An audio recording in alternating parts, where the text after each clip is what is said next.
할렐루야. 주님과 동행하는 삶을 사시기를 축복합니다. 오늘은 그리스도를 본받아 제2권 9장 어떠한 위로도 없이 지냄에 대해서 은혜를 나누겠습니다. 어떠한 위로도 없이 지냄이라는 제목에서 말하는 것처럼 오늘 말씀은 하나님의 위로가 느껴지지 않는 상황에서 그리스도인으로서 우리는 어떻게 해야 할까에 대해서 말씀을 하고 있습니다. 이는 실제적으로 우리 안에 일어날 수 있는 문제적 상황입니다. 이처럼 문제적 상황에서 우리는 어떻게 해야 할까요? 1번입니다. 우리에게 하나님의 위로가 있을 때에는 사람으로부터 오는 위로를 멸시하는 것은 어려운 일이 아닙니다. 하지만 하나님의 위로도 없고 사람으로부터 오는 위로도 없는 상태에서 하나님을 사랑하여 유배당한 것 같은 심정을 기꺼이 참고 감내하면서 모든 일에서 자기 자신을 추구하지도 않고 자신의 공로를 내세우지도 않는 것은 위대한 일이고 참으로 위대한 일입니다. 그렇습니다. 우리가 현재 하나님의 풍성한 위로를 받고 은혜를 충만하게 받고 있다면 우리는 믿음으로 잘 살 수가 있습니다. 기뻐할 수도 있고요. 평안을 누릴 수도 있습니다. 그러나 어떠한 위로도 받지 못하고 은혜도 공급받지 못하는 그런 상태가 된다면 믿음으로 잘 살기가 어렵습니다. 특히 정말 어느 때보다 위로가 필요한 상황을 만났음에도 불구하고 위로를 받지 못할 때 우리는 낙심하기가 쉽습니다. 저는 특히 유배당한 것 같은 심정이라는 말이 참 마음에 와 닿는데요. 여러분 생각해 보십시오. 어떤 신하가 왕에게 정말 온 힘을 다해서 충성을 했습니다. 그런데 그 왕은 신하의 충성을 몰라주고 간신들의 말에 휘둘려서 충성을 다했던 신하를 멀리 오지로 유배를 보내버렸습니다. 그때 유배당한 신하의 마음은 어떨까요? 왕에 대한 배신감, 그동안 충성하며 살아왔던 시간에 대한 허무, 상처, 자존감의 위기, 이런 부정적인 감정을 경험할 수밖에 없을 것입니다. 하나님의 위로가 필요한 상황에서 위로받지 못할 때 우리도 이런 부정적인 감정과 생각에 충분히 휩싸일 수 있습니다. 그런데 이럴 때를 믿음으로 견디는 사람이야말로 진짜 충신입니다. 충성스러운 그리스도인입니다. 믿음으로 살기 힘들 때를 우리는 정말로 믿음으로 살아내야 합니다. 먼저 세상적인 위로나 인간적인 위로를 구해서는 안 됩니다. 3번입니다. 자기 자신을 의지하는 동안에는 인간적인 위로들을 구하는 쪽으로 빠지기가 쉽습니다. 하지만 그리스도를 진심으로 사랑하여 열심으로 덕을 추구하는 사람은 그런 위로들에 빠지지도 않고 그런 감각적인 달콤함을 구하지도 않으며 도리어 혹독하게 연단받고 그리스도를 위하여 힘들게 수고하는 것을 원합니다. 위로가 필요한 상황에서 하나님의 위로를 받지 못한다 보면은 세상적인 위로, 인간적인 위로를 찾게 됩니다. 감각적인 쾌락을 통해서 위로를 받으려고 하는 것이죠. 그런데 여러분 세상에는 공짜가 없습니다. 그런 인간적인 위로나 세상적인 위로는 반드시 대가가 있습니다. 제가 아는 분은 이제 남편과 사별한 후에 그 흔들리는 마음을 잡지 못했는데요. 한동안 그 약 파는 그런 곳에 많이 갔습니다. 거기 보면 이제 약 파는 분들이 사람들을 모아놓고 뭐 노래나 말로 즐겁게 해주고 약을 살지 않을 수 없도록 그렇게 만든다고 합니다. 문제는 그런 약들이 실제로 약보다 아주 몇 배나 비싼 가격에 팔리고 실제로 약도 아니죠. 이제 허가받은 약이 아니라 건강 보조 식품 같은 이제 그런 것이 되는 것이죠. 나중에 들통이 나죠. 그런 줄 알면서도 그곳에 가는 것은 그곳에서 인간적인 위로를 받기 때문입니다. 이처럼 인간적인 위로에는 반드시 대가가 있습니다. 술이나 약물, 쾌락 이런 걸로 위로받으려면 결국에 우리의 삶은 더 망가질 수밖에 없겠죠. 무엇보다 두려운 것은 그런 인간적인 위로를 찾아다니다 보면 우리 영혼이 하나님과 멀어지게 된다는 것입니다.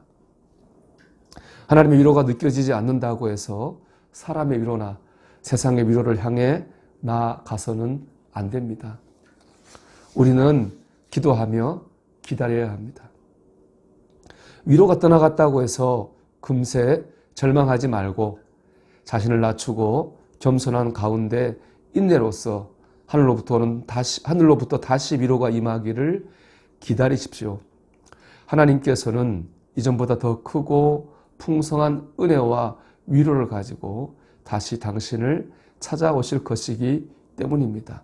이런 일은 하나님의 길을 경험해 본 사람에게는 새로운 것도 아니고 낯선 것도 아닙니다.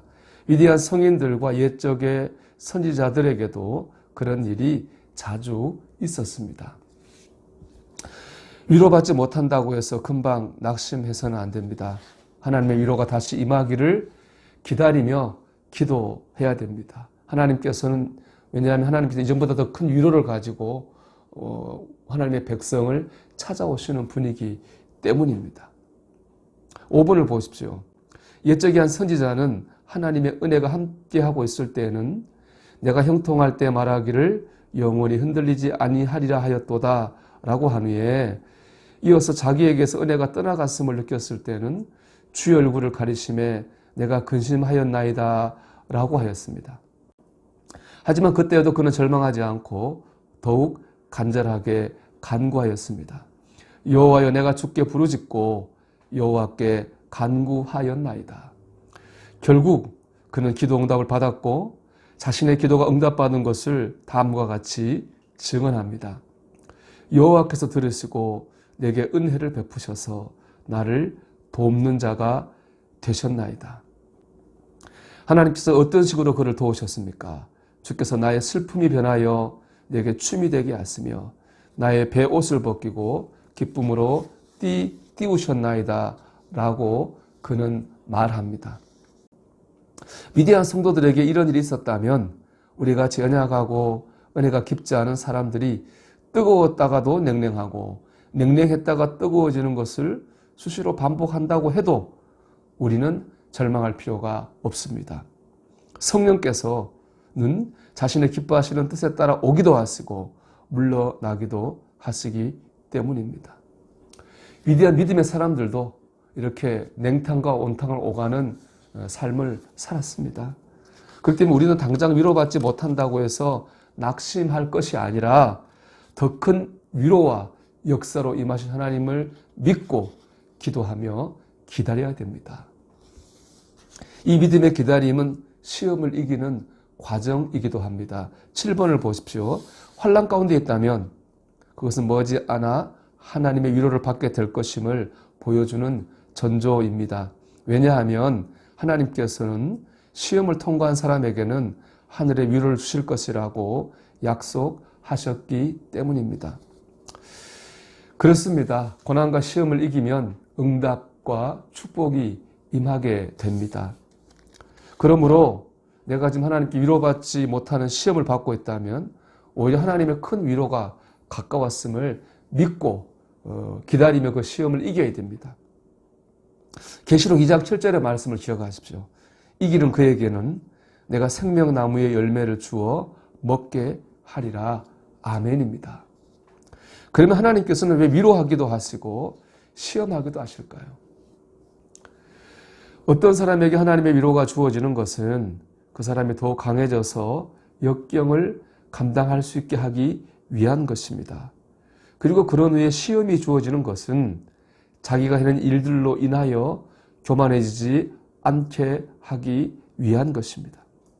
하나님께서 우리를 위로해 주시는 것은 우리가 더 강해져서 그 시험과 역경들을 감당할 수 있게 하기 위함입니다. 또 위로 후에 시험을 주시는 것은 우리를 하여금 교만하지 않도록 하시기 위함입니다. 이것을 이 한마디로 말할 수 있지 않을까요? 깨어있게 하기 위해서. 그렇습니다. 우리는 좋을 때도 깨어있어야 되고 나쁠 때도 깨어있어야 됩니다. 축복받을 때도 깨어서 겸손해야 되고요. 고난받을 때도 깨어서 담대해야 합니다. 왜냐?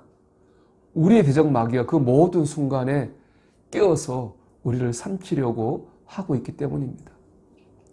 마귀는 잠을 자지 않고 육신은 아직 죽지 않았습니다. 그러므로 언제든지 싸울 준비를 하고 있어야 하고 전투 태세를 해제해서는 안 됩니다. 당신의 좌우에 있는 대적들은 결코 쉬지 않기 때문입니다. 사랑하는 여러분, 모든 순간에, 심지어 하나님의 위로가 없는 그 순간에도 하나님 역사하심을 믿고 깨어있는 저와 여러분이 되시기를 주님의 이름으로 축원합니다.